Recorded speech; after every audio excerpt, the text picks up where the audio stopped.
திருக்குறுங்குடி சிற்பங்கள். உலகத்துல இந்த மாதிரியான சிற்பங்களை நீங்க எங்கேயுமே பார்க்க முடியாதுங்க. மகாபலிபுரமா இருக்கட்டும், மிகப்பெரிய சிற்பக்கலையினுடைய இலக்கணமா இருக்கக்கூடிய எந்த இடத்துல வேணாலும் போங்க, இந்த மாதிரி சிற்பங்களை உங்களால பார்க்க முடியாதுங்க.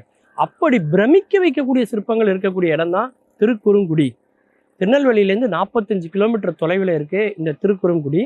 அதாவது களக்காடு வள்ளியூருக்கு பக்கத்தில் இருக்கு இந்த திருக்குறுங்குடி அப்படின்னு சொல்லக்கூடிய 108 திவ்ய தேசங்கள்ல இது வந்து முக்கியமான ஒரு திவ்ய தேசம் அப்படின்னு சொல்லலாம். 79வது திவ்ய தேசம் அப்படின்னு இது அழைக்கப்படுது. அங்கே வந்து பார்த்தீங்கன்னா ஒரு நரசிம்மருடைய சிற்பம் இருக்குங்க. கண்ணு முன்னாடி கடவுளை பார்த்தவங்களால மட்டும்தான் இப்படி ஒரு சிற்பத்தை வடிக்க முடியும் அப்படின்னு சொல்ற அளவுக்கு நரசிம்மரை அப்படி நம்ம கண்ணு முன்னாடி கொண்டு வந்து நிறுத்தியிருப்பாங்க அந்த சிற்பிகள்.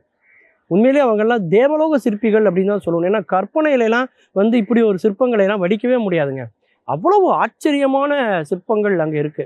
உதாரணத்துக்கு பார்த்தீங்கன்னா 2 பெண்கள் ஒன்று இணைந்து இருப்பதை போல ஒரு சிற்பம் இருக்கும் பார்த்தீங்கன்னா. ஆனால் அதை தொலைவிலிருந்து நீங்கள் பார்த்தீங்கன்னா அதுக்குள்ள ஒரு 3 முயல் இருக்கிற மாதிரி இருக்கும்.